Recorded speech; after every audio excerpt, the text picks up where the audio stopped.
तपाईहरूलाई मानिसहरूले किन ध्यान दिएर सुन्दैनन् त? कतिपय समयमा तपाईले गहिरो राम्रो कुरा गर्दा गर्दा पनि अगाडिका मान्छेहरूले नसुनेको जस्तो, भाव नदिएको जस्तो महसुस गर्नु भइराखेको छ।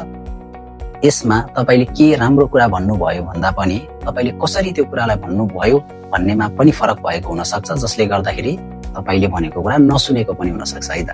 नम्बर 1 भनेको चाहिँ धेरै नबोल्नुहोस्, अथवा सर्ट एन्ड क्लियर, छोटो र मिठोमा चाहिँ आफ्नो अनुभव, कथा, एक्सपिरियन्सलाई चाहिँ अगाडिको मान्छेलाई सुनाउनु भयो भने धेरै लामो भएन र त्यसले अगाडिको मान्छेलाई बोर पनि गर्दैन। त्यही भएर छोटो र मिठोमा चाहिँ आफ्नो कथालाई एक्सप्लेन गर्ने कोसिस गर्नुभयो भने अगाडिको मान्छेले बोर मान्दैनन्।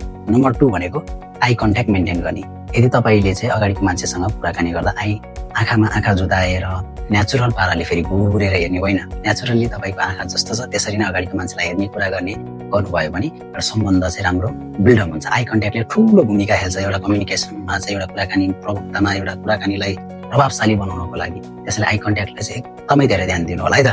नम्बर 3 भनेको चाहिँ लिसनिङ। हजुर, तपाईँ कहिले पनि इन्ट्रेस्टिङ हुने होइन। कम्युनिकेसनको मास्टरीमा चाहिँ के भनिन्छ भन्दाखेरि don't be a interesting, be a interested भनिन्छ। अथवा यसको अर्थ के हो त, तपाईमा के खुबी छ, कला छ, ज्ञान छ, तपाईँ इन्ट्रेस्टिङ हुनुभयो, त्यो कुरा अरूलाई सुनाउने भनेको मसँग यो छ, मलाई यो थाहा छ भनेर।